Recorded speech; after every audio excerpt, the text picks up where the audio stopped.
So, I'll just drop you a line on Skype when I'm there. Is that okay for you, Eric?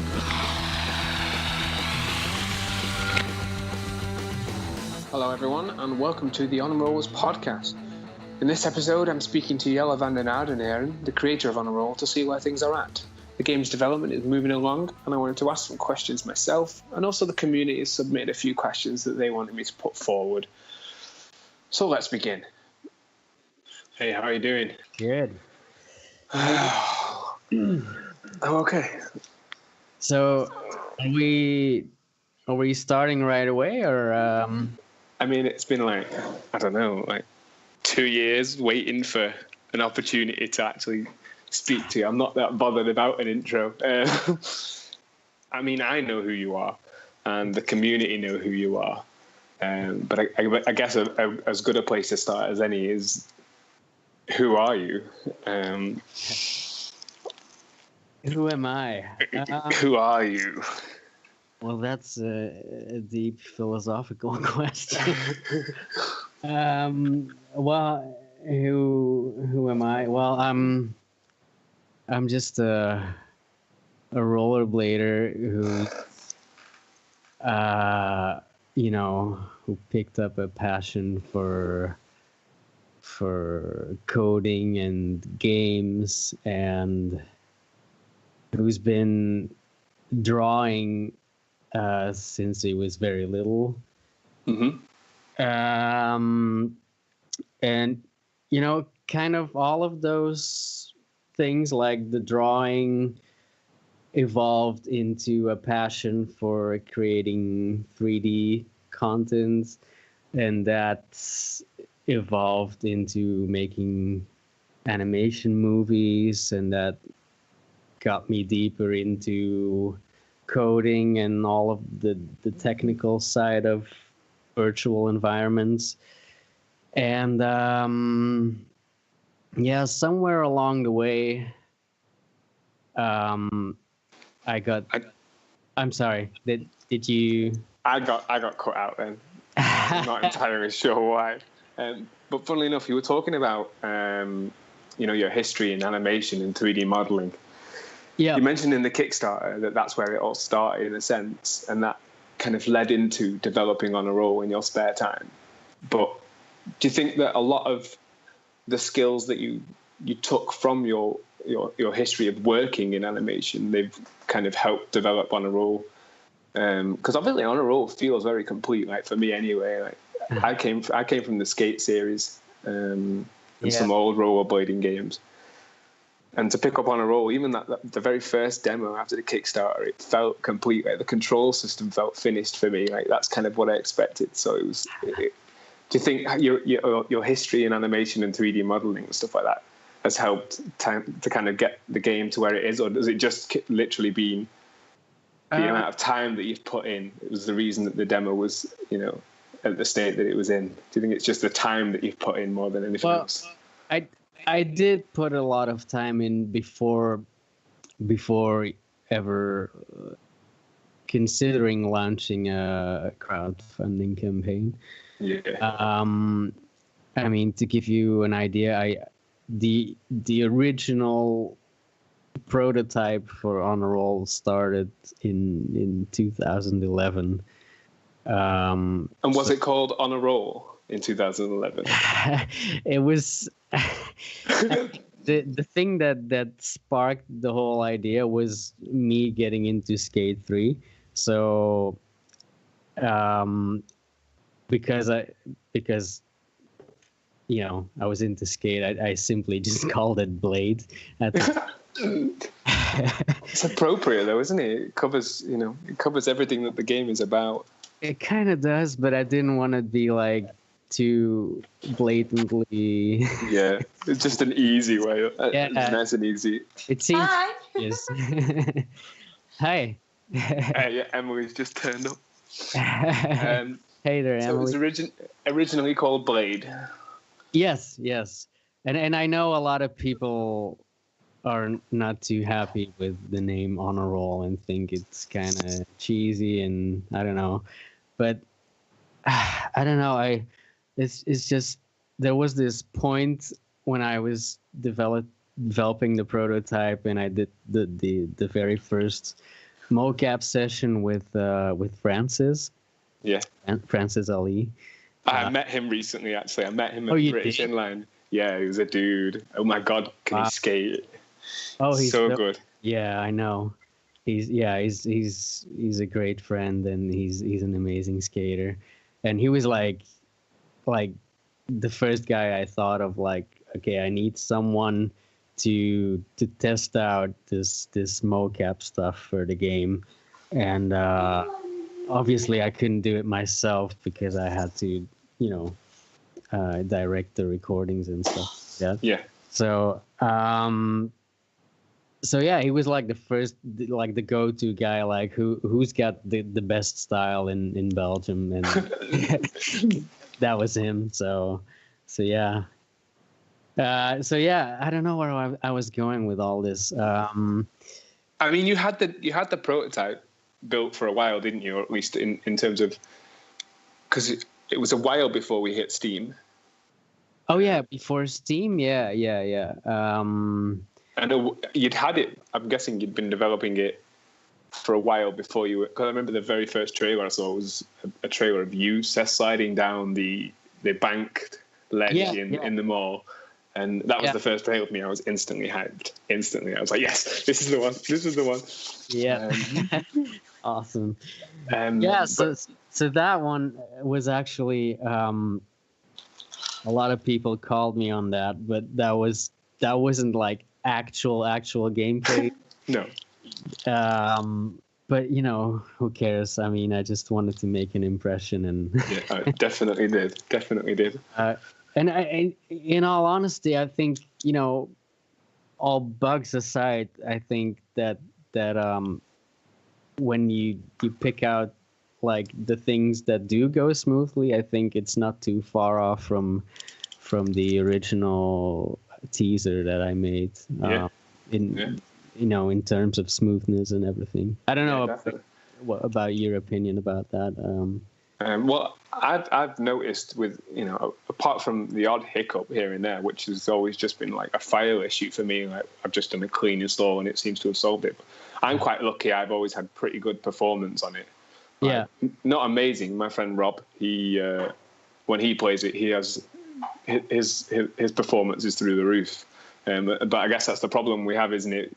So many different machines. Oh yeah. All running one version of the game.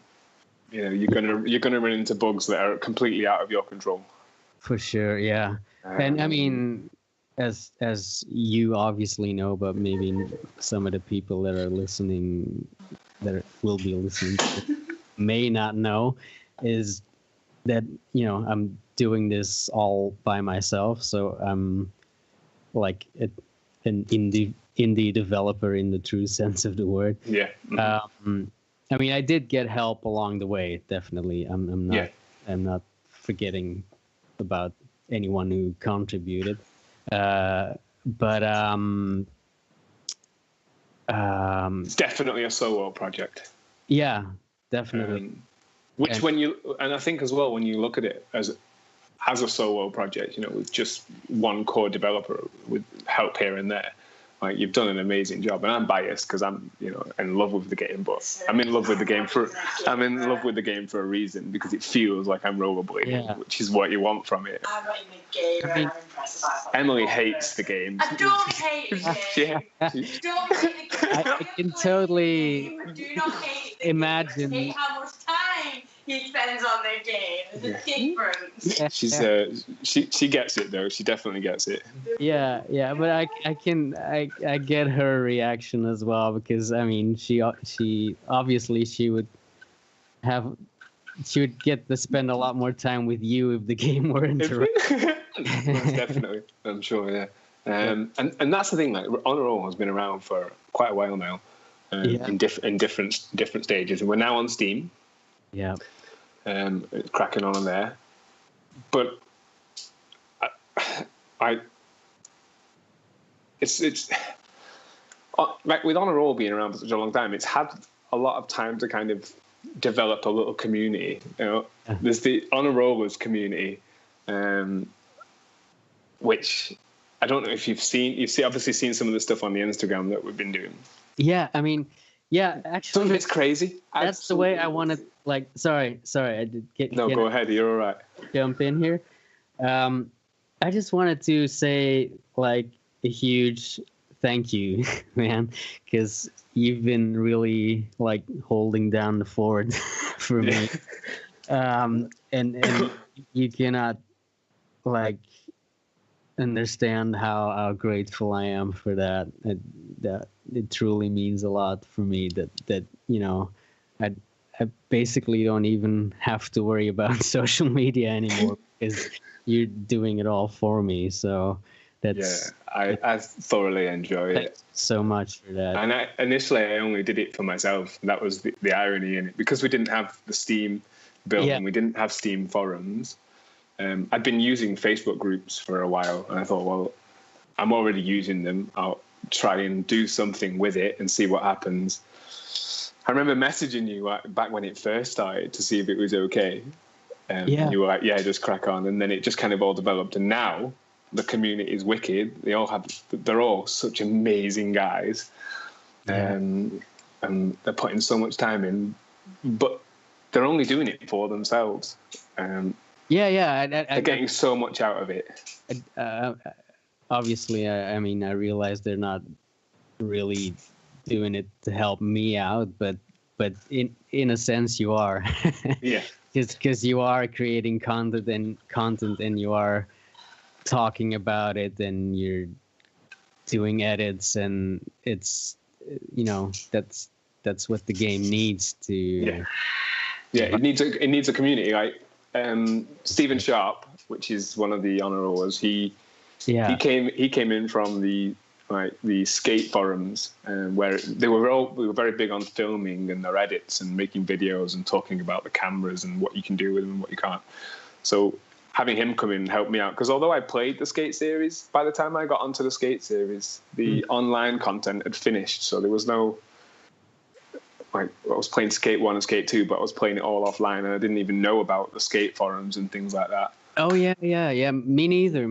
I only just played it solo. I mean, I think I did like a couple of competitions, like online. I don't know if, but it was like only like 3 years ago or something. I don't know how long the community. I mean, the online, the part of skate lasted. But I think it closed for a while, and then the EA skate forums closed, and then they opened up another one, and it was like Skate Flucket, I think that was called. Okay. And that's still going, and a lot of those have moved on now because we've got Project Session, which is another early access game. Yeah. Which, although their development build has slowed down, they've not released any updates since their Kickstarter finished. I know that they're still cracking on. But they've even now got a little community, so it just shows that these sports, they need their communities, the community, especially for the games as well. I don't know, it's going such a long way. I value it definitely. Yeah. But I can definitely relate to the thing you said about Project Session, not having released any updates since the crowdfunding, because I mean, when I launched my Kickstarter, I was like, I'm gonna do like at least weekly updates, and then I got really overwhelmed when the Kickstarter ended, because like up until that moment this thing was just for fun. And then all of a sudden 1,200 people invested in that thing that I was just doing for fun, and I was like, oh, holy shit. Now I really have to make it happen. And I mean, obviously I was confident, and still am, that I am making this happen.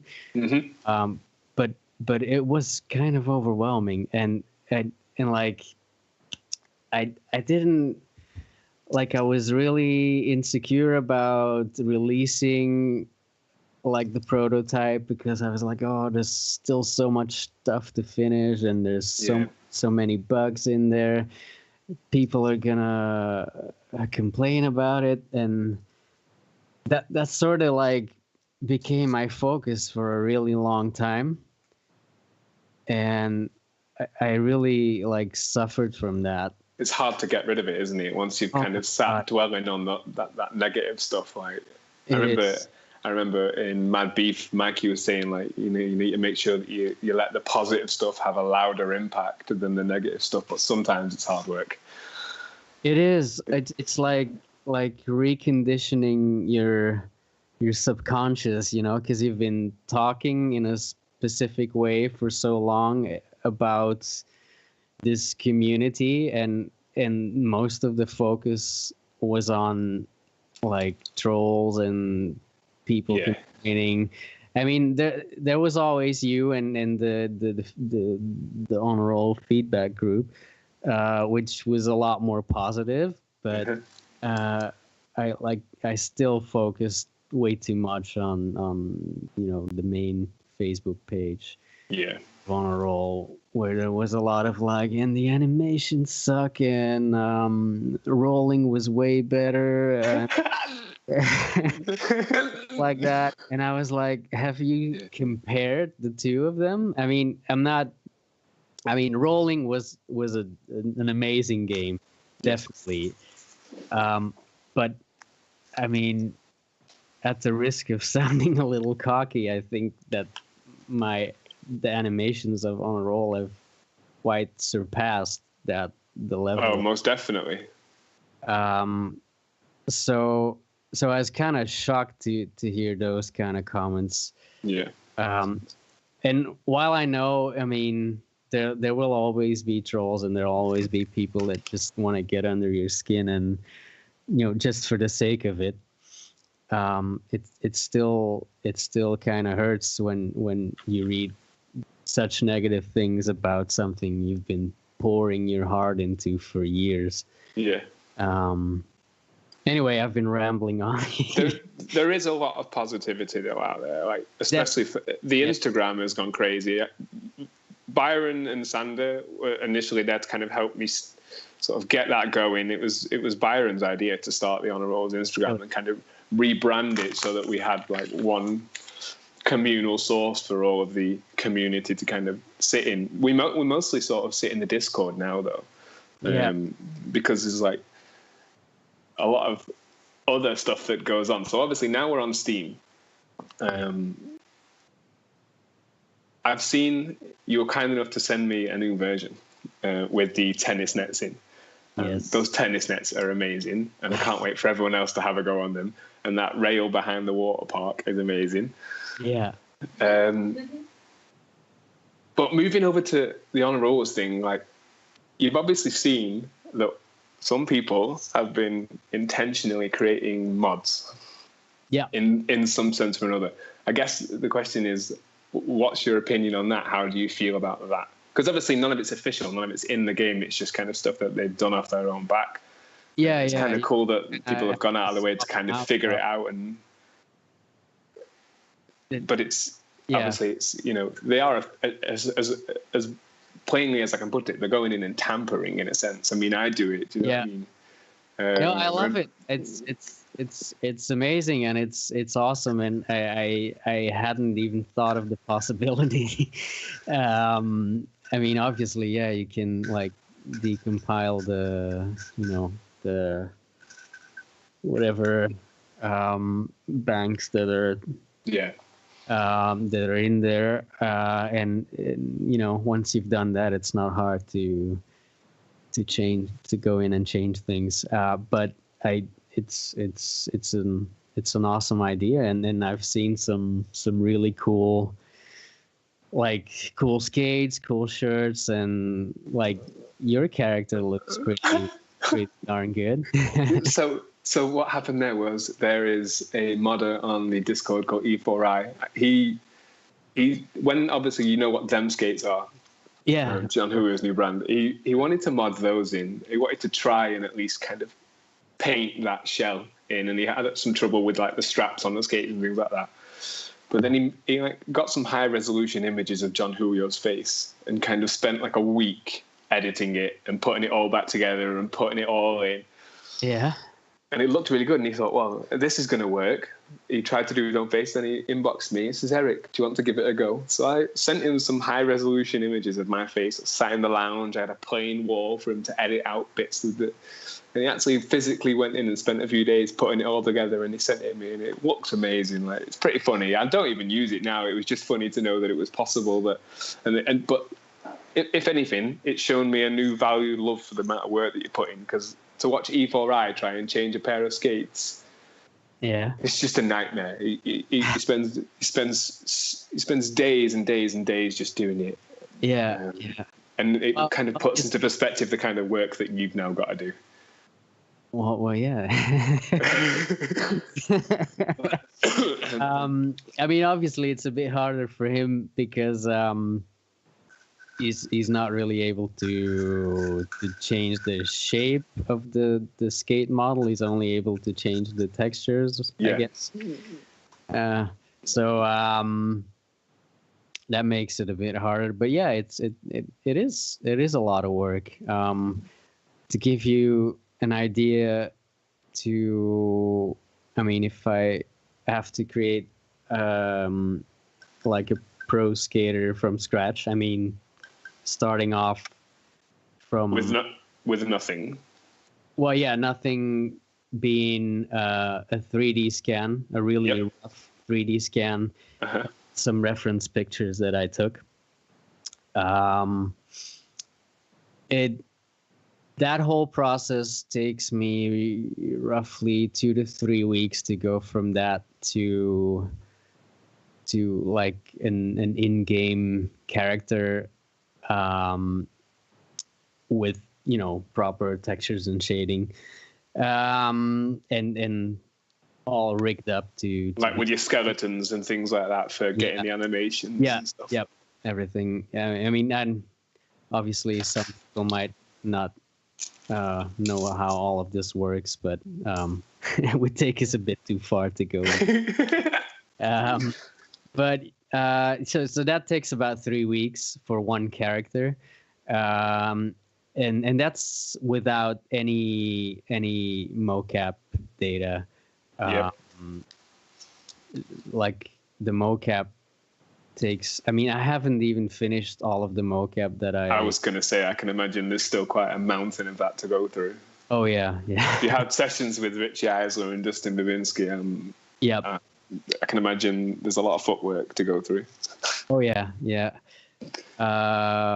We recorded like so many grinds and switch ups with them, and I haven't even used like them.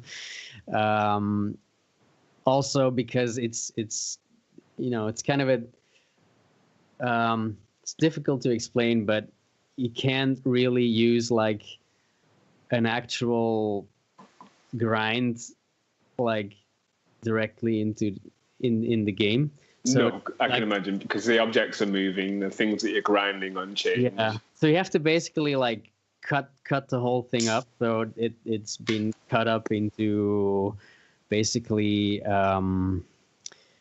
smaller chunks of animation. Yeah, like bending the legs, preparing to take off for a jump, and then the next step would be the actual takeoff, the arms lifting up, the legs stretching out. See, I've been saying this for a while. I've been saying to people, when people have talked about the animations and things like that, and how, he moves from one to another. I've just been telling people, well, he just needs to sort the tweens between the animations. And I thought I was talking nonsense, but apparently I wasn't far off, really. Like, it's just sorting the animations between the animations, isn't it? And getting it all to blend together well. Yeah, that's it. Exactly. Yeah. So, but yeah, creating smooth transitions from basically any animation clip to any other random animation clip and making it look good in every situation, it's not an easy job. And I've spent weeks and weeks like fine tuning like every little frame that goes in between two separate mocap clips. So and it's still not there. It's still not perfect. But I guess it's finding a good balance between tweaking the game and getting it right, and also building the rest of the game. Exactly. Yeah.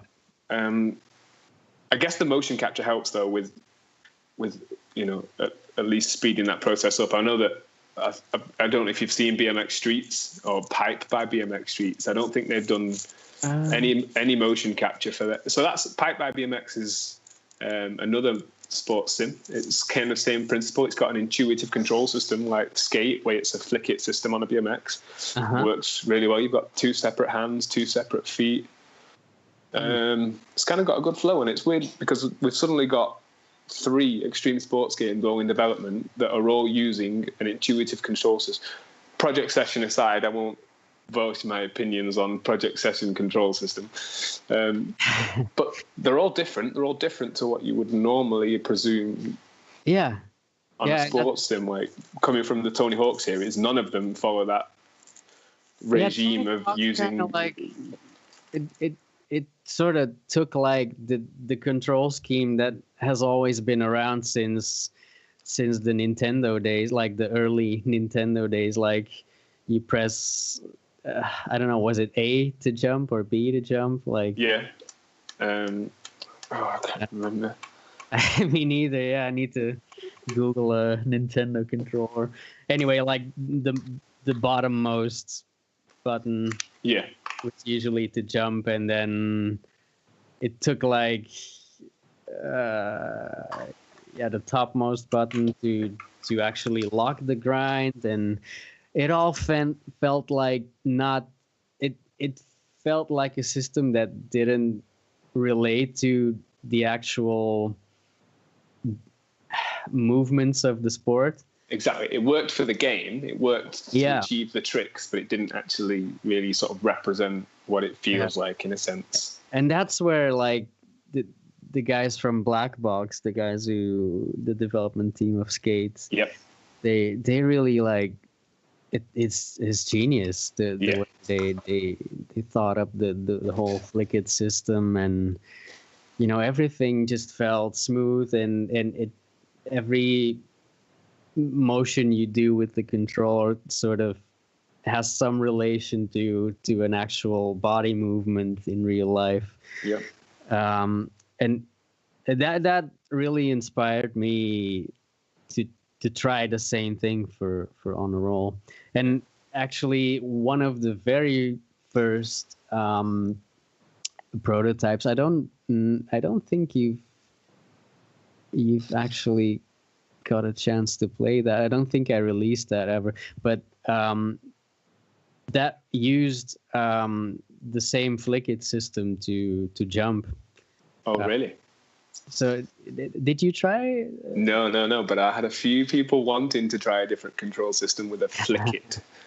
Many people when the first build came out from like the email demos, we were all in there trying to figure out like what the controls were, and you had the dark. You had the little configuration window to kind of look at the controls, and we were all in there trying to figure out another control system whilst we all, because at first it was really hard work. You did leave us a bit in the dark. But I've got a question here that it sort of blends in quite well. I remember in the Kickstarter and in some earlier conversations, you mentioned that On a Roll is a game for bladers, and that it's quite difficult to come into if you don't know all the trick names and things like that. But I've had a few conversations with people. When I went to British Inline Championships, it was a really good opportunity for me to kind of speak to people about the controls and see what they thought about them. So most of the adults and rollerbladers that I saw did fine. Like they picked it up. You want to understand that the right foot is the right foot, the left foot is the left foot. It kind of makes sense. I think some of them had trouble with jumping and getting the timing right and things like that. But that's just practice. But then I had a few people who come over and really struggle to kind of grasp it. And I don't know if it's because they weren't gamers or because they didn't grasp the idea behind it. Yeah. And then we had, but they were all rollerbladers. And then I took a picture of them. There's like 3 or 4 of these scooter kids. They were about 8, 9, maybe 10 years old, no older, scooter kids. And they came over to the booth. They sat down on the bench and they did not leave. I had to ask them to leave because they loved honor rolls so much. They were begging. They were begging for it when I was there. They were asking me if I had it to sell them and everything. Like, awesome. So in terms of intuitive control system, do you regret the control scheme in any way? Like, well, I don't think so. No, I mean, I personally think I can't think of another way to do it. I can't think of another way that it would work to sort of present rollerblading in a control scheme. Like, I definitely thought about it for a long time before I came up with this, and my main focus has always been like, rollerblading has so many grind variations, more than any other sport, I think. And I wanted a control system where you were able to do every possible grind without having to go into the options menu and actually remembering it and looking for the controls and looking for the button presses. And like in rolling, you were only able to do a selection of the whole array of grind tricks. Because I don't know if you remember, but you had to go into the menu and you had like special moves. Was it like 16 combinations or something? I think it was like triangle plus some of the direction paths things, and then you had to like assign a specific grind to whatever combination that you felt most comfortable with. But there were not enough slots or not enough button combinations to put all of the grinds in at the same time, and that you had to settle for your favorites. And then exactly. It's like, okay, today's gonna be fish brain, topsoil, and sweat stands, and I don't know, some just like you make a selection of the grinds you want to do that day, and that's how you'd configure it. But that frustrated me because I, while playing, and I played it for hours and hours a day, and it frustrated me, so I had to constantly go into the settings menu and change up my grinds and change up the switch up order was another thing. You had preset switch ups, didn't it? It was basically like a queue that you set up, and you were able to either go forward or backwards through that set of switch ups. Yeah, exactly. And also that didn't quite feel right to me. I mean, it was an awesome game for sure, but it didn't represent. It was like kind of the Tony Hawk equivalent for rollerblading. Yeah. So yeah, where was I with this? Well, it was in reference to the controller. Yeah. Honestly, like, you've done so much with so little of the controller already. Like, it makes sense to sort of continue going with the system. So obviously, I've seen the negative grinds. Yeah. And I obviously understand how that works. I don't know where they are. I don't know where you're at with those. Well, the thing is, maybe a year ago, a couple of months ago, the moment I took them out, I changed a lot on the grind balancing animations. Mm-hmm. So you need to set that up now for all the negative variations. Exactly. Yeah. So I had to, redo the whole balancing for every grind, and to save some time, I left out the negative grinds so that I was able to focus on fixing more important bugs. Yeah. Anyway, continue with that. I want to in the version before the Steam release, I think it was, we had the animations between the switch ups. Do you remember? He had like the topsoil to Savannah.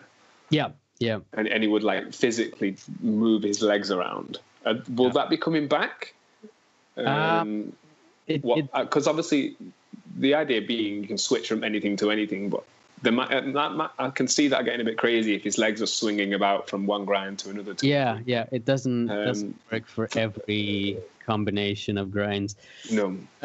What I did, again, to save myself some time and not lose track of the rest of the game and not only focus on animations, I came up with an in-between solution, which was kind of like, okay, so I record a mocap clip going from a forwards soul variation to an alley-oop soul variation, and then I took another one of a topside soul variation to a switch alley-oop soul variation.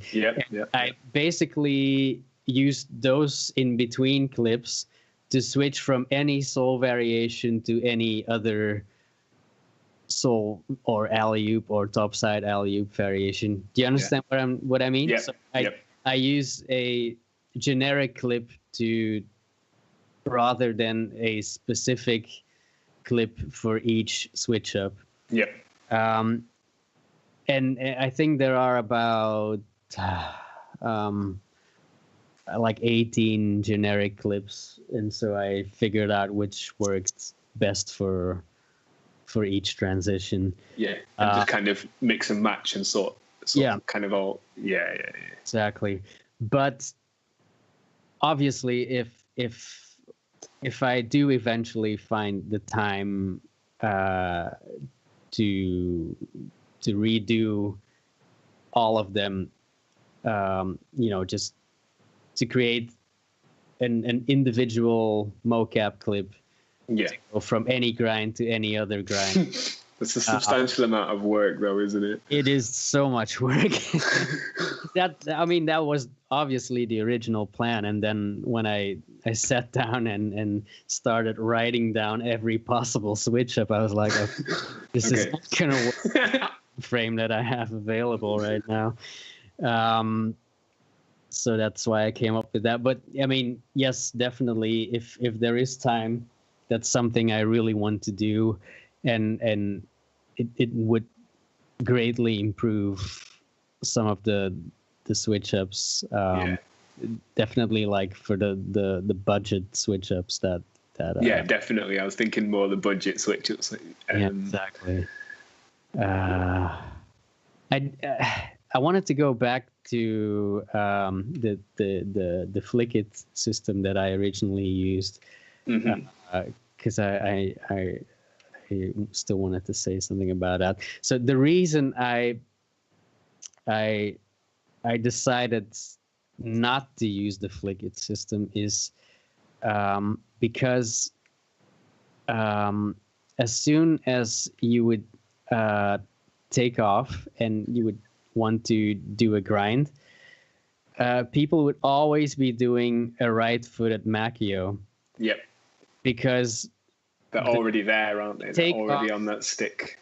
Yeah, exactly. The time between the takeoff of the jump and the actual locking is not enough to change up your thumb position. I mean, occasionally it would work, but a lot of times people would get frustrated and say, like, I'm always doing a right-footed Macchio. So that's the reason I changed it. I like it the way it is myself. And I did wonder whether or not it would be a case of having a Flick It system might just complicate and get the timing wrong on, because sometimes you got to be pretty quick with your feet. If you've not got a lot of time between your jump and your rail, there's a lot going on with your stick. Even with the current system, it's a lot. There's a lot going on. I know. Yeah. And definitely, it's not very hard to do like random grinds, like just whatever analog stick combination that pops up into your brain, and just do that. But if you're like, okay, now do a switch through top acid, it requires some thinking. Yeah. Most definitely. I sit there staring at them rails, and I'm trying to get a video for something, and I have to sit and I have to think, right, well, which foot is it? Which foot do I need? So I like it. I like the system. I think you've done a really good job with the feet. What I haven't seen yet is the hands. I was wondering what you. Obviously, like there was mention of like a monkey plant or a hand plant of some kind. Yeah. But we don't seem to have a hand button or a system for that. I was wondering whether you had a system in mind for the hands. There's quite a few ways to grab your skates. There's quite a few ways to, I don't want to put you off and put more work on you, but no. I've totally been thinking about that. The monkey plants were in there at some point, but they really didn't look good enough to be released putting out there, to the public. So, but they will probably return at some point. But as for a system to like change grabs on the skates while grinding, I haven't really figured out a proper setup for that. No. Because it would be amazing if you were able to choose between like a parallel fish and the regular. Exactly. Yeah. And exactly. Or putting your arms between your legs. Right. What was that old trick called? Thread the needle. Yeah. Oh my God. That's such a cool trick, though. But yeah. If there are suggestions from you or the community, I could definitely look into it. But one thing that does come to mind is that it's already a lot. Yeah. And it might just become a bit too much. Bit too much. I don't know. I have to draw the line somewhere, but yeah. But maybe, I don't know. Let's see if there's not enough time. Maybe if the game ends up doing well, we could do a sequel and put in a lot more stuff there. I don't know. Still on a roll. Yeah. So another question I've got is, who are Dun Robin and what happened there? Because I'd never heard of Dun Robin, and all of a sudden we had a soundtrack for the game. Yeah. It was a surprise for me too. The album is really good. I don't know if you've listened to the whole album, but it's really, really good. It is, and at the risk of sounding, no, I'm not gonna say it is.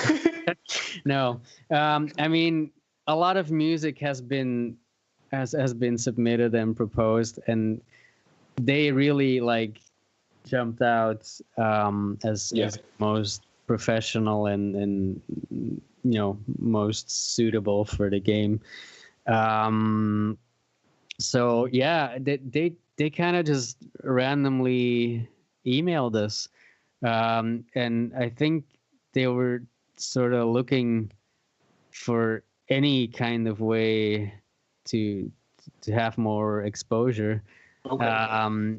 And I listened to their tracks and I was blown away. I was like, yeah, it's got a really good punky feel. I like it. I really like it. and they basically offered their stuff for free just in exchange for some credit, and I was like, well, okay. There's still I can't resist. And I'm super grateful to them for offering that, and yeah, I can't say enough good things about their music.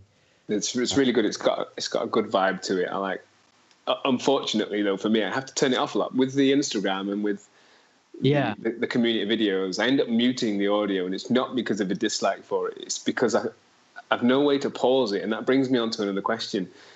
Someone's asked today about you in GTA. You have the ability to skip songs with a little on-screen display, or even pause songs. Do you think that could ever be a feature? Yeah. Or even have. I know that some people want. In some games, you can have like a dedicated folder on your PC where you can drag and drop music, and then games will play. That's not an issue for me. I can open up iTunes and play music through that. But being able to pause it in game means I can put it back on when I'm finished filming. I just thought that might be it. I totally hear you. All of those things crossed my mind, including the dedicated folder to put some MP3s in there. Yeah. But that one kind of like disappeared quickly because, I mean, if you're playing on PC, you can just always leave YouTube, Spotify, or whatever you're using, or iTunes, and that just takes care of that. And as for the pausing in game and skipping tracks, that's something I've been meaning to create, but haven't gotten around to it yet. But yeah, that definitely, it has to happen because at the moment the only place that Dun Robin is receiving credit is in my edits and in the eventual credit roll that will be in the final game. I think in Skate 3 they had the track album art and stuff display on screen, didn't they? When songs were playing. I don't know if that's something that... So that I mean, that's a system that I want to create. Okay. So I just want to like have, whenever a new track starts, have the title be displayed along with some cover art and the ability to pause, resume, skip, maybe even go back to the previous track. So that's something that will, that's in the pipeline. Okay, that's cool. Another question, which is quite relevant, really. Obviously, Dun Robin have gone out of their way to kind of fill up the soundtrack free of charge, obviously with a little bit of publicity, but that's awesome of them to kind of meet you in the middle there. I was speaking to a guy today, and someone a few weeks ago, they'd been talking about working for you. From what I can gather, it's a graduate system where people who've come out of uni or they've come out of a college degree. One guy I was speaking to today sent me loads of his work. Some of the stuff he'd done looked beautiful. He's a 3D modelist / texture artist. He's a rollerblader. He's been rollerblading for about 15 years. And he's inbox saying that he wanted to help free of charge. He's got some free time. He said if the guy who's making it, obviously that guy being you, wants some help with modeling or texture design or whatever it is, how would he go about speaking to you? Is that something that you'd want or something that you'd looked into? I mean, obviously any help is more than welcome. The reason I mean, a lot of people have contacted me to help out, but usually, obviously, they want to get paid for their work, and I mean, it's normal, and I would... in the ideal situation, that's always a doable thing, isn't it? If you're a AAA studio, paying staff isn't an issue, but when you're doing it on your own anyway, there's a reason you're doing it on your own. The reason all of this is taking so long is because I'm on a very, very limited budget. And if that wasn't the case, I'd be running a team of 30 or 50 people right now, and the game... I mean, Skate was a team of 30 people, wasn't it? I think so, yeah. Something like that. I remember Steven saying they were quite a small team for EA, but at the same time, it's quite a big team to be working on a game. Yeah, I mean, if you compare... I mean, I'm not exactly sure what their production time was, but I mean, it's usually somewhere around 1.5 or 2 years, or even longer. Not sure if you have an exact. I'm not sure. No, but I mean, if you say 30 people multiplied by 2 years, that's 60 years of production time for one guy. So, I've been working on it now for almost 7 years, and that hasn't even been full time. At the beginning, I mean, I only started working on it full time in 2014. That's when I actually quit my job and, started to really work towards that crowdfunding. When it became less of a hobby and more of a job. Yeah, exactly. That's when pressure was on. So yeah, if you start counting from there, it's only really been 4 years. So compare that to 30 years. Obviously, I'm not saying we still got 30 or 60 years ahead of us, but I mean, it's worth taking into account when you look at. I mean, especially when you look at the quality of On a Roll now, like graphically, visually. When my computer's being okay, the game looks beautiful. Mm-hmm. The new build with the sun and it looks really good. On skating them tennis courts with that sun behind you, sometimes it looks amazing. And I don't think I recall Skate looking that good, because Skate always looked a bit. I don't know, like, very colourful. Skate 3 was not like Skate 1. It kind of has that Skate 1 vibe where it's a little bit. Nitty gritty. It's that. It's just the low angle of the sun that tends to cast the flare into the camera. That's sort of the vibe I've been going for. You know who does that a lot? I don't know if you watched a lot of the mushroom blading stuff, but did you? Or? I've watched a little bit. The problem is I was never really into the big wheel blading, and that's kind of where they went for a little while, wasn't it? Yeah. They do some amazing stuff, and I listen to their podcasts, and Joey's an amazing guy. Oh yeah, he is. And Todd as well. That's it. But I know that a lot of the stuff that they filmed was kind of, he went out and filmed himself, didn't he, for a lot of it, and the camera's down low and. Yeah, I mean, some of of Joey's solo edits like really struck a chord with me. So most of it was like just him going skating by himself, and it was usually like early in the morning, I think, or late in the evening, I don't know. And it would just probably, I'm guessing, set up his camera on a tripod and just go off and skate, and then do a couple of tricks and then change the angle. And they were always accompanied by some really mellow music, and a lot of the shots were like directly into the sun, and like a lot of silhouettes there, and I just loved it. And I think like subconsciously that kind of influenced the whole atmosphere for On. Speaking of the replay and the camera, now the only questions I really had were relating to the replay there, and it's only really one question, and it's obviously in Skate 3 you had like 5 or 6 different cameras in the end. I think if you bought the DLC for it, it gave you like 6 or 7 different camera angles, and I like the current camera system in On a Roll.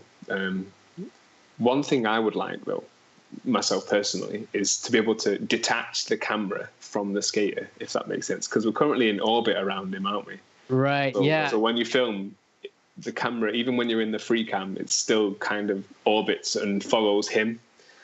Or your avatar. You're applying offsets to the aim of the position and the aim of the camera, but it's always centered around the avatar. So if you go too far one way, you get this kind of nauseating spin. I still need to fix that, because it drives me crazy too. But yeah, you're right. That would be a really good idea to just completely detach it from the skater and just have like, you know, a virtual cameraman. Yeah. In there.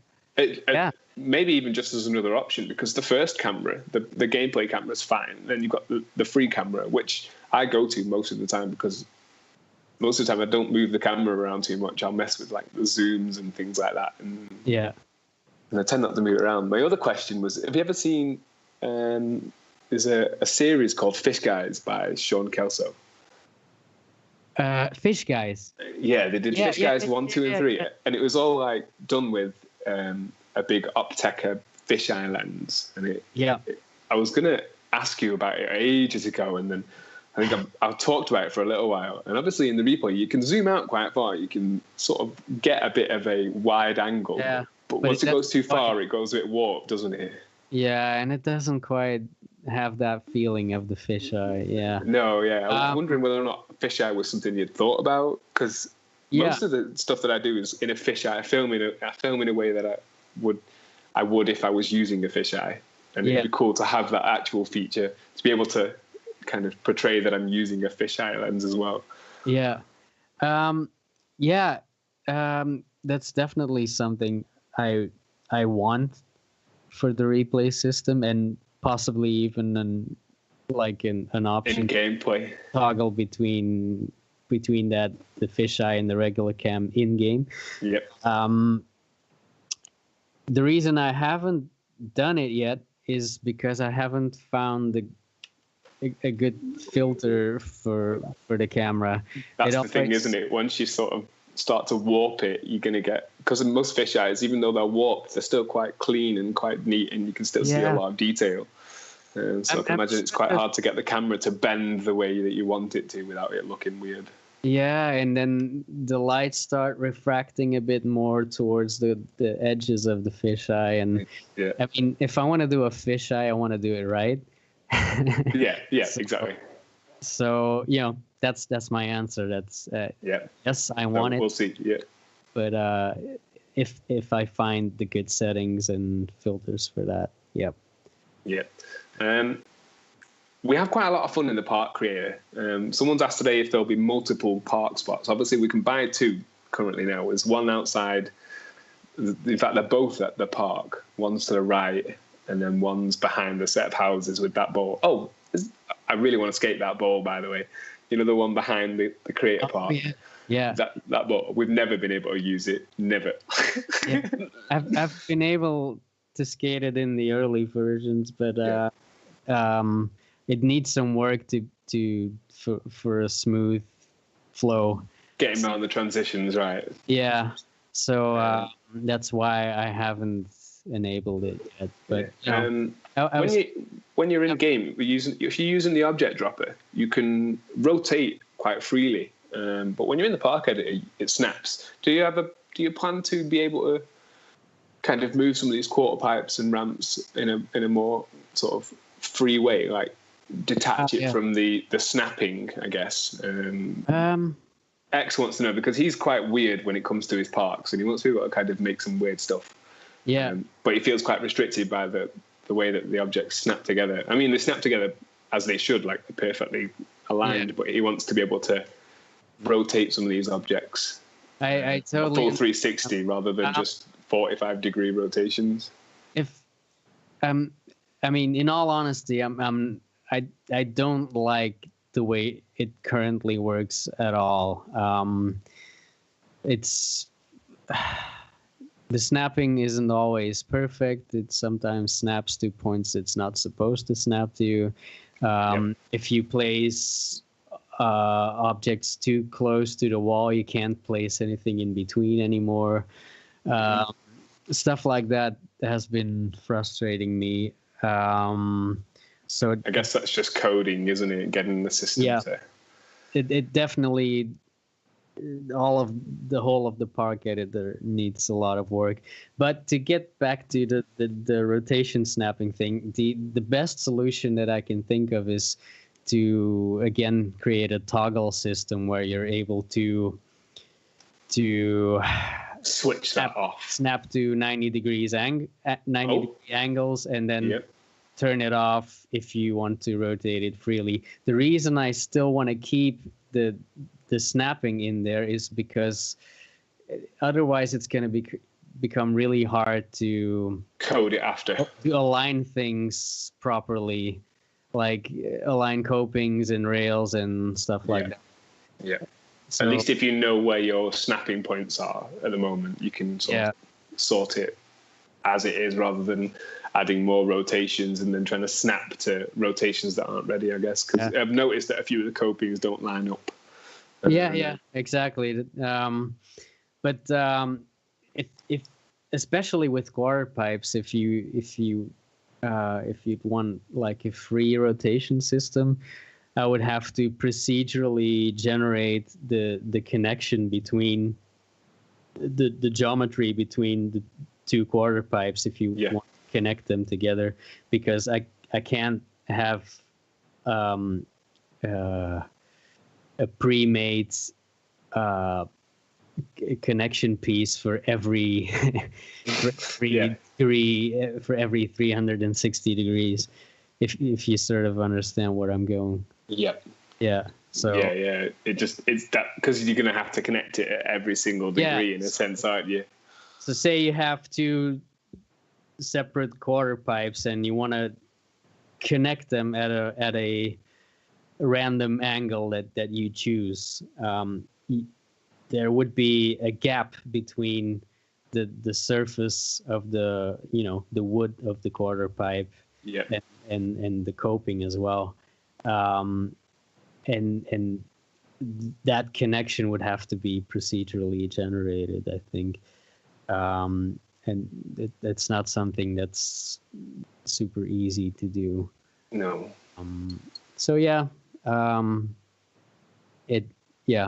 I'll need to think about that one, but definitely a toggle option seems like the quickest solution right now. I don't really have many questions left in terms of things.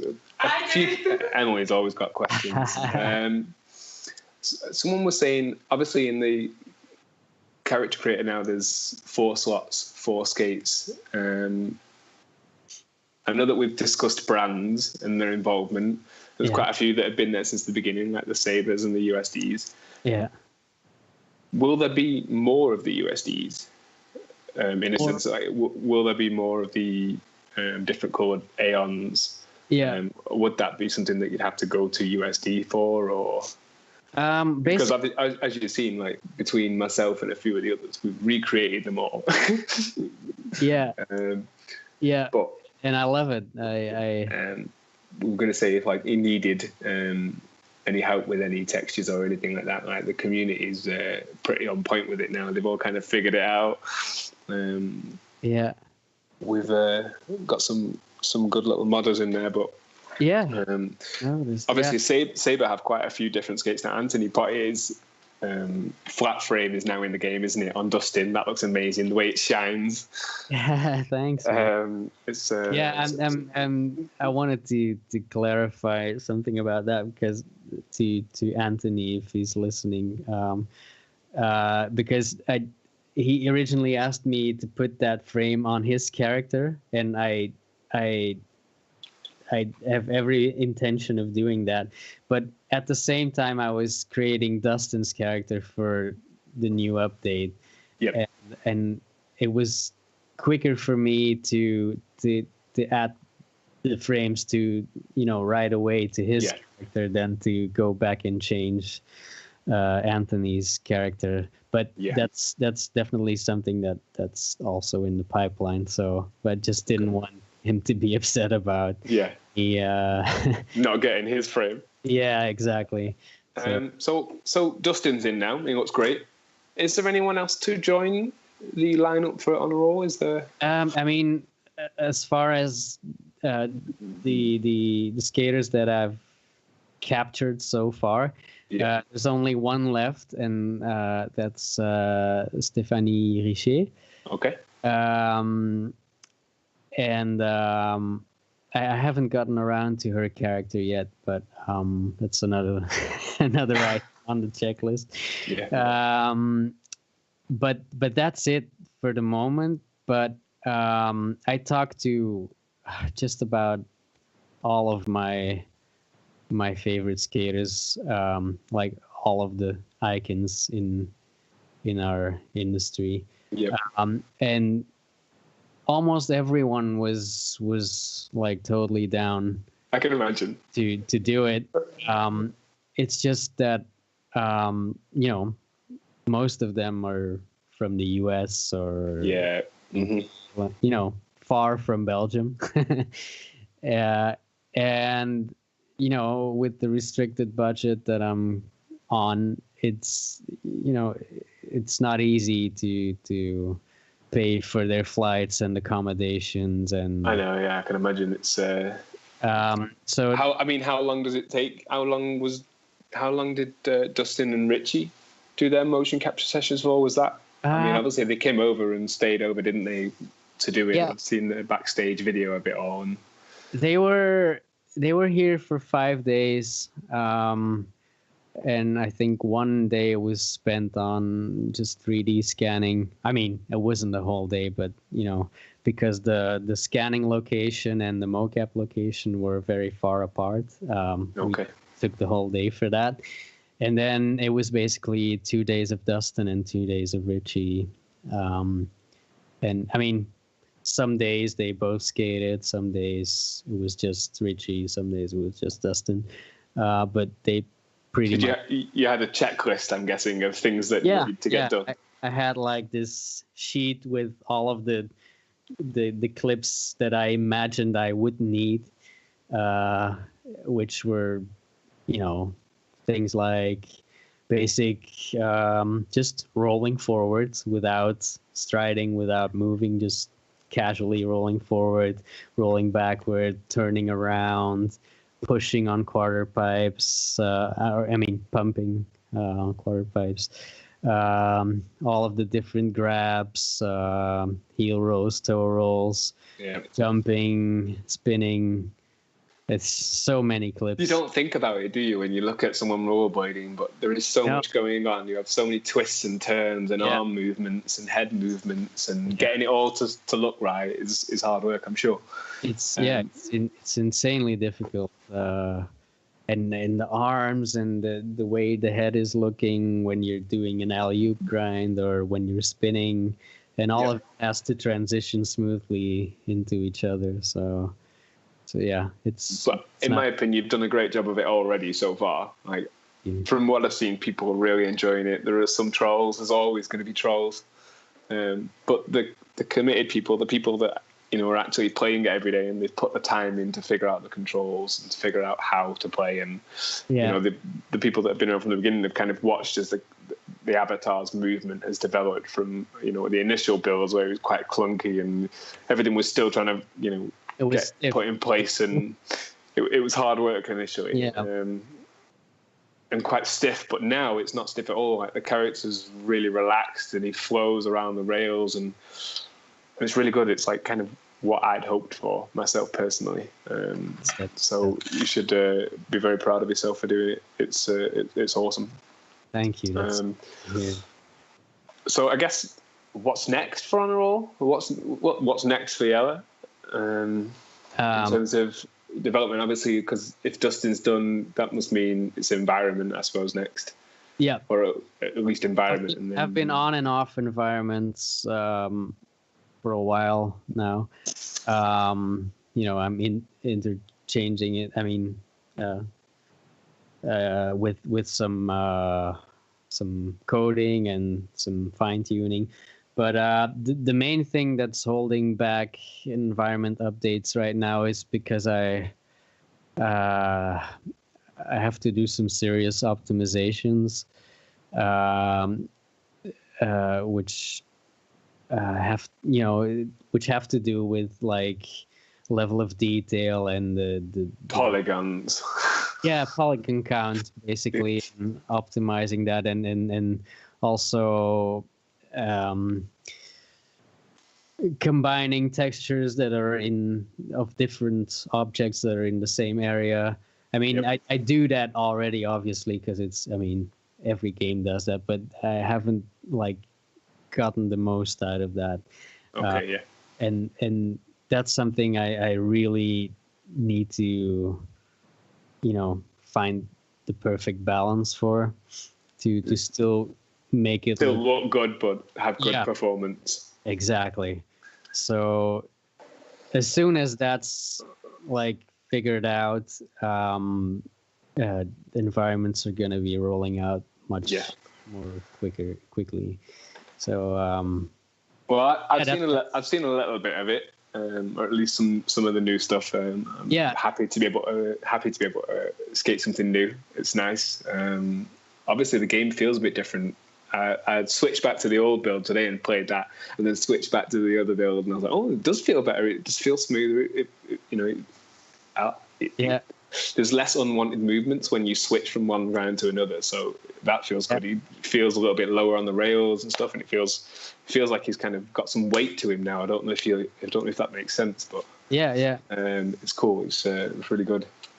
So I'm excited for other people to see that. Yeah. Saw that little clip that you posted today.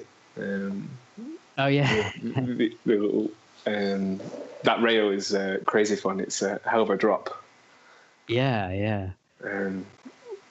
Do you obviously? I mean, there was a post a while back on Facebook with the asking for suggestions for locations and things like that we'd seen. I don't know if you've taken much of that on. I think the post is still on there if you ever want to go and check it out. I was going to try and transfer some of the images to like an imager and have them there for you, because there's quite a lot on there. But yeah, I've looked through all of it, and there were some really great suggestions, and those are things that, I mean, most of the things I'm probably gonna be putting in there. But again, that's something that's like after I figure out that perfect balance for optimizing the poly counts and stuff like that. Yeah. Because I don't want to go too far in creating new stuff that might not be as that doesn't work. Then I'd just have to go back in. I'd be spending even more time on it. So yeah, all of those things, especially that spiraling rail that you suggested. I so want to get that in there. I can imagine balancing down that is going to be a lot of fun. I get thrown off rails a lot now, so I find that I'm balancing even more as well now. Like the character scene, once he leans one way, it's quite scary. You have to kind of force him to go back the other way. But no, it's really good, and congratulations, definitely. I wanted to ask you something about the CES slides, because okay, go ahead. Because obviously they still need a lot of work. But I've been the thing that's been frustrating me the most is often when you do air tricks and you accidentally land in a CES slide. You're still holding like a combination for a grab or whatever. Yeah. And to kind of try to avoid that, I was thinking of, rather than just only holding the stick combination to do the grab. To do the CES slide. Okay, To like initiate the CES slide, I was thinking of like having the player hold that combination for the whole duration of the CES slide, and as soon as you let go, he comes out of it. Just to give you more control over it, because right now you start your CES slide and you're just kind of at the mercy of the animation. It just plays out on its own.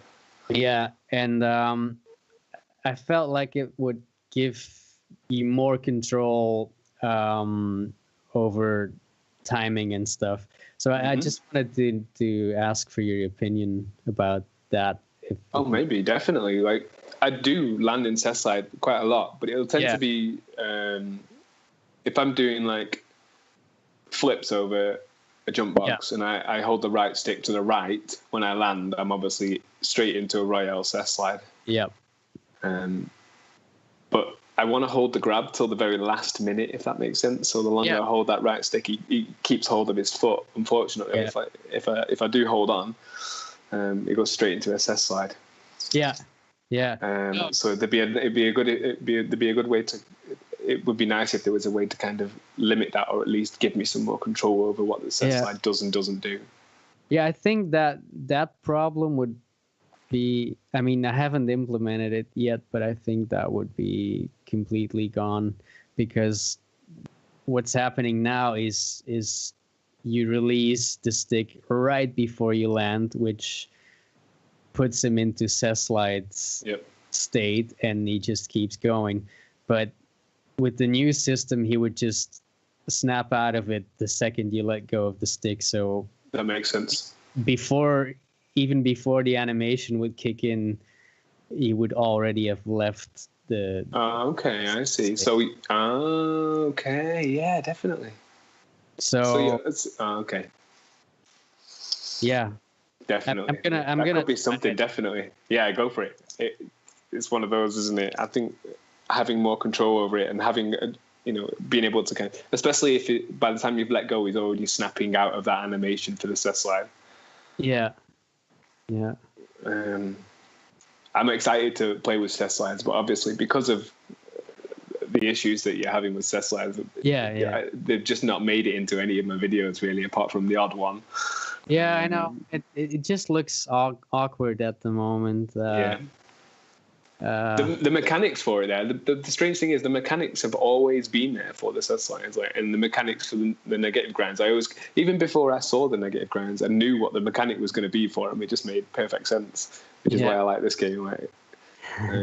So even if they do disappear for a while and get sorted out, it won't be. Oh, whilst I'm on it, Unity grinds. What happened there? Yeah. Because they came back and Savannah left, and then Savannah came back and then Unity left.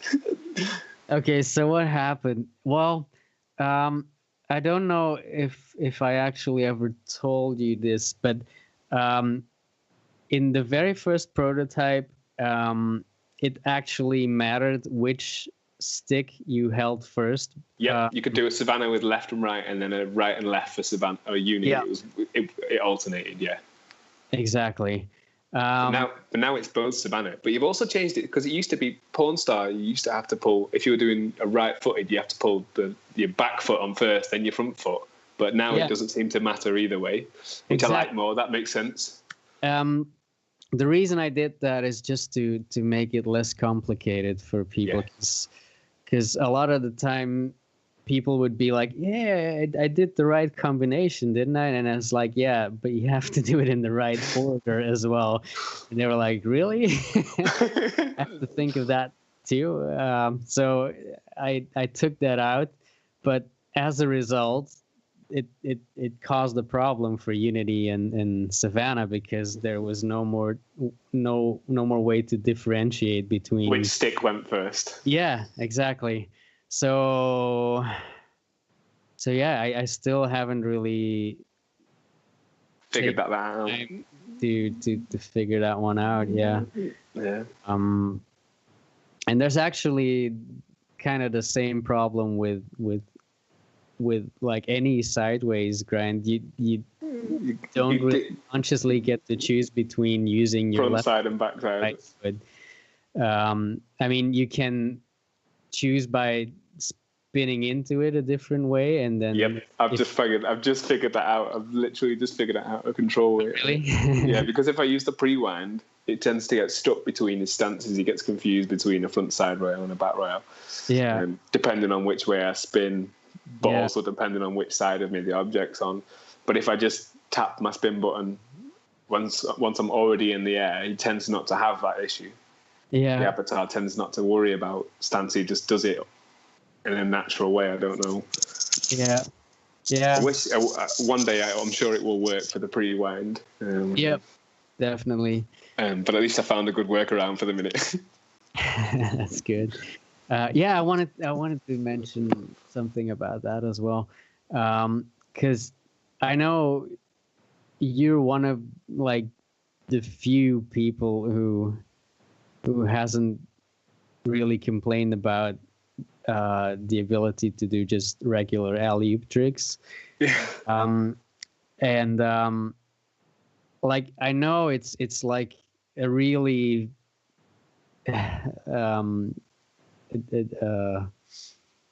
timing issue. Like it's the timing has to be spot on to Spot on.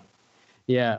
So I was thinking, would you, because I don't want to like upset people who are like used to the current system and then have them go through changes. But would you mind if I slowed down the spinning speed, the non-pre-wind spinning speed, if that makes sense? The speed when you tap the jump in the air. Yeah, exactly. I would much rather you did spin it down. Yeah. Honestly, that was another question I was going to ask you about the two different spins, because as much as I'm a pre-winder. Yeah. When I play, but for some tricks I'm having to obviously use the other spin way, but it will often spin too fast. Yeah, that's true. And not for the 180s, because if I do a 180, I pre-wind. So if you wanted to slow down that second version of the spin with the tap rather than the pre-wind, I'd be down for that, and I'm sure a few other people will, because it does kind of overspin.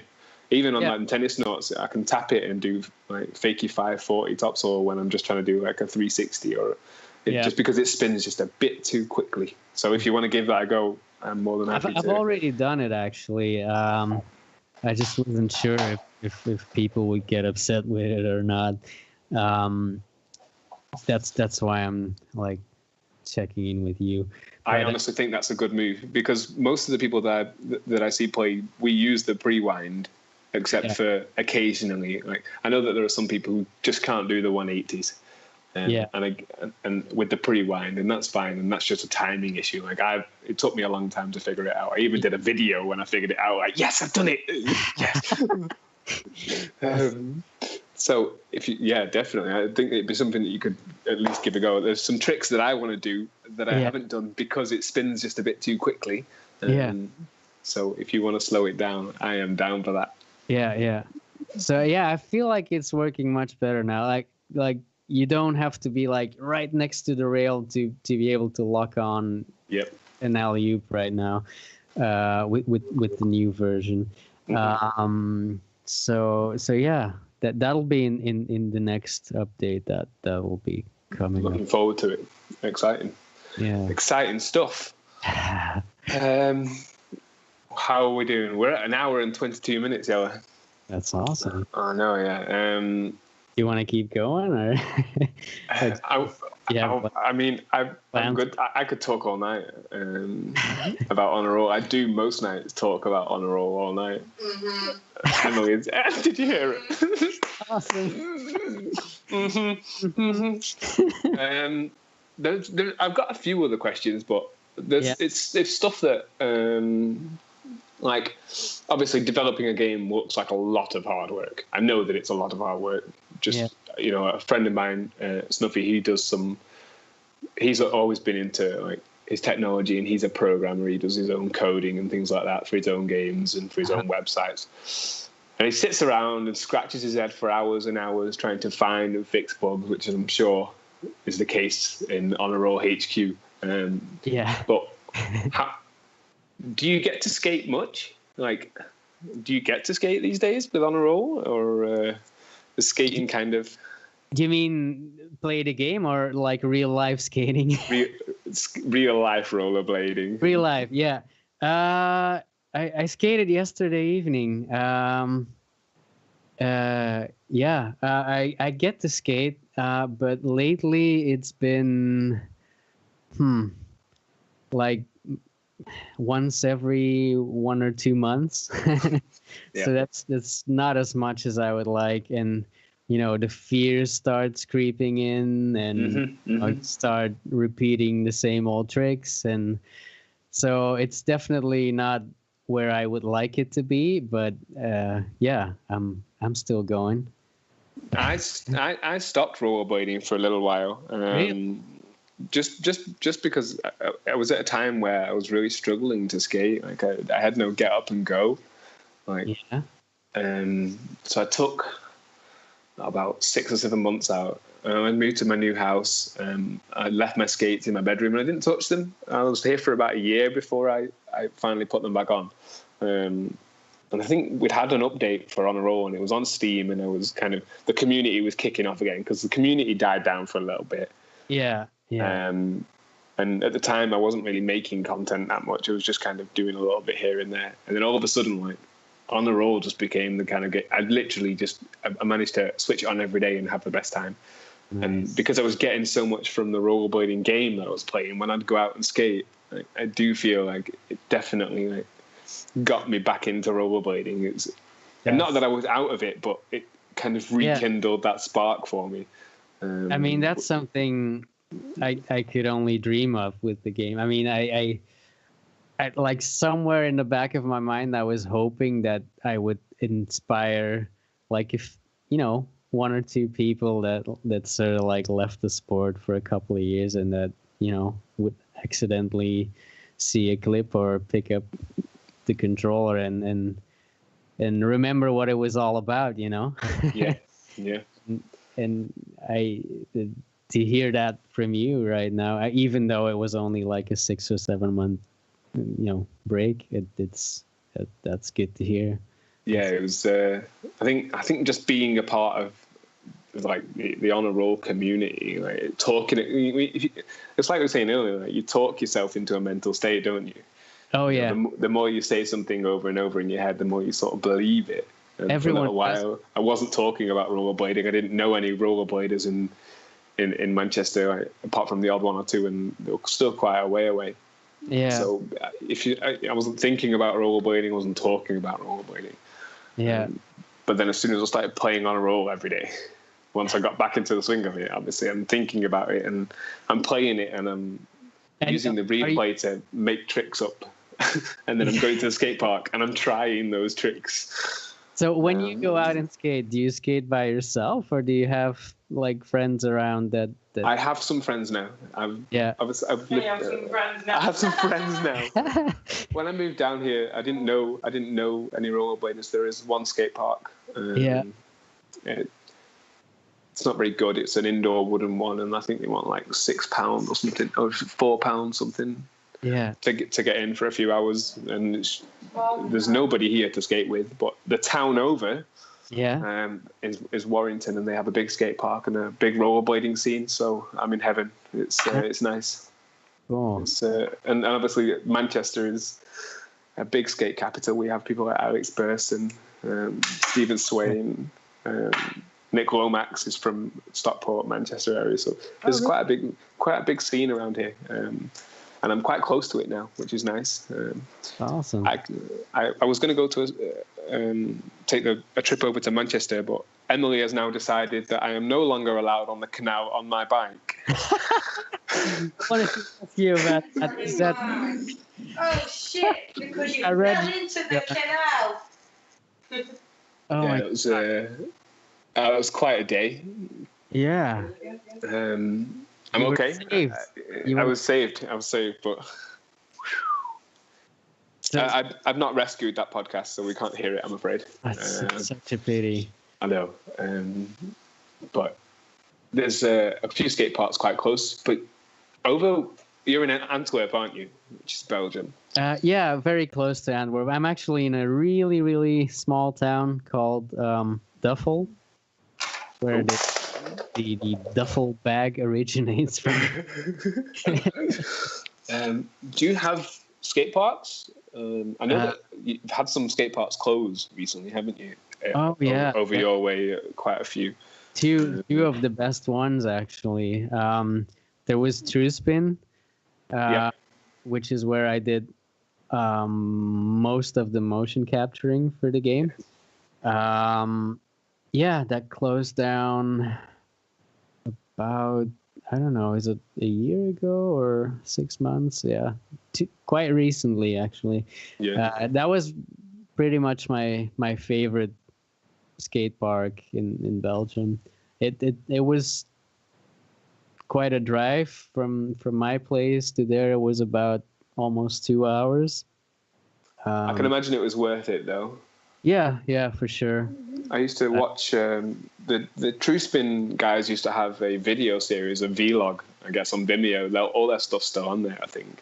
We had like Adrian and Anthony Potier over there, and they all used to do like videos of like a day in their lives, and they'd go to the skate park and they'd just have a wild time. And I remember seeing some of the videos, thinking at the skate park. I remember seeing Julia and Kudo destroy that skate park. Oh yeah. And obviously, I always wanted to go there, and that's not really an option now. Julian Kudo, he's insane. He's so good. Oh my god, the balls on that guy. Yeah.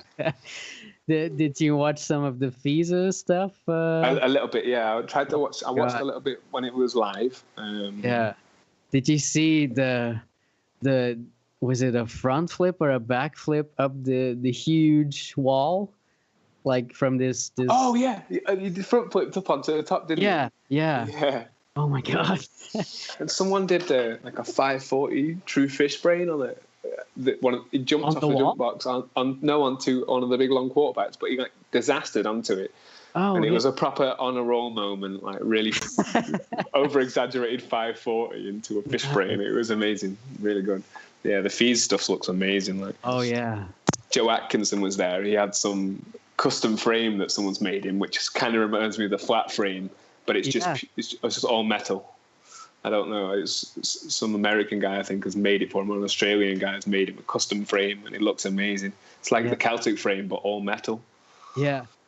Did you get a chance to see the Anthony's flat frames? No, not in person. No. Man, I want to. They look amazing. They look so solid, solid, and I can only. I mean, I haven't skated them yet, but I can only imagine that they look like my kind of flat frames. Transfer on the frames would be like way better than regular plastic, because a plastic frame tends to kind of give a little bit when always. Yeah, so and that can be an advantage. I mean, if you want to do huge gaps or something like that. But for as far as speed goes, I think aluminum or I think that's a way better option. Yeah. Definitely less friction, I suppose, as well. There's no movement, there's no giving it. You're kind of going to get a good transfer, aren't you, between? Have you skated the Seba FRs, the free ride skates? No. A friend Leo, I think, one of my friends, he's really into his Seba skates. He used to turn up to a skate park in some free skates, nice, and jump bigger than everyone, grind further than everyone, flip faster than everyone. Yeah. So I do want some free skates, definitely. Yeah. But just to kind of travel in, but. Yeah. Sorry. Go ahead. I know that Sabre do more than just the aggressive skates, though, don't they? Yeah. They're not a company I'd ever even heard of until CJ Wellsmer turned up with a pair of them.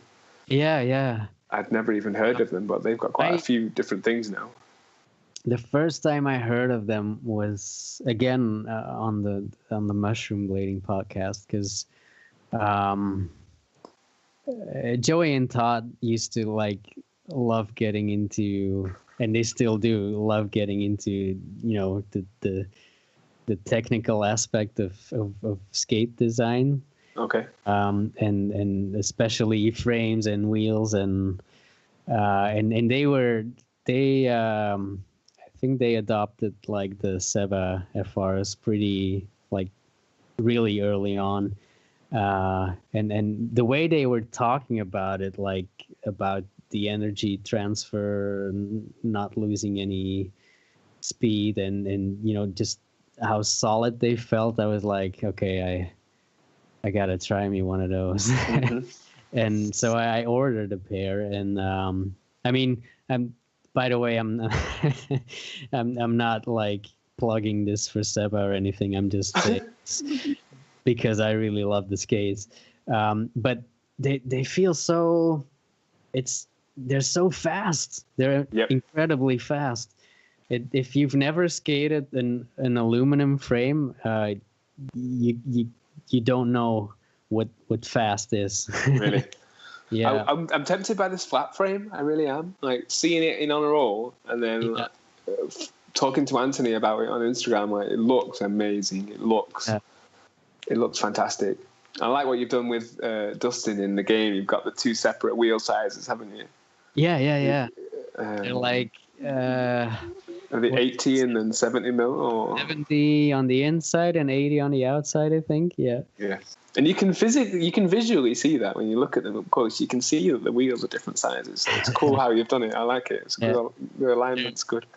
They're exact representations of the real life measurements. So yeah. Do you plan on? And I know that obviously you've got brands in the game now that have been there since the very beginning. Yeah. We've talked before about other brands and involvement. Obviously, it takes a lot of time to add content. Yeah. So is it too late for other brands to get involved, or is it more a case of, well, I'd rather not, because you've already got a mountain to do. Adding more on top of that is only just going to slow down development. I mean, obviously, there might be some financial elements to it that might help. Yeah. The thing with the brands is all of the brands that are in there right now, they contributed financially to the game. Not always in a big way, but the amount was always sort of relative to the amount of work that it would cost me to put their stuff in the game. Yeah, understandably. Yeah, so basically that's been the key factor in the fact that there aren't that many brands in there, because a lot of brands, as most people know, aren't doing that well. I mean, sales have been going down apparently, and it's quite a hard commitment, isn't it? Yeah, I think so. I mean, I proposed, I send out like a package to pretty much all of the major rollerblading brands, and almost all of them got back to me, but a lot of them had to say like, yeah, I'd really love to, but I can't afford it right now. Yeah. I mean, and the prices, I can tell you, definitely were not that insane to become a sponsor. They're like, I mean, you've got quite a few small brands in already, right? Yeah. But, small up and coming brands. It's crazy how some of the smaller brands were like, my battery's gonna die. What was that? Her battery's gonna die. Okay. I've got it. We're good. Okay, cool. So where was I going? Yeah, so some of the brands weren't able to afford it, and I didn't think it was fair towards the brands that did pay to become a sponsor, to then go ahead and say like the other brands can just get in for free. Yeah. I didn't want to create that kind of animosity.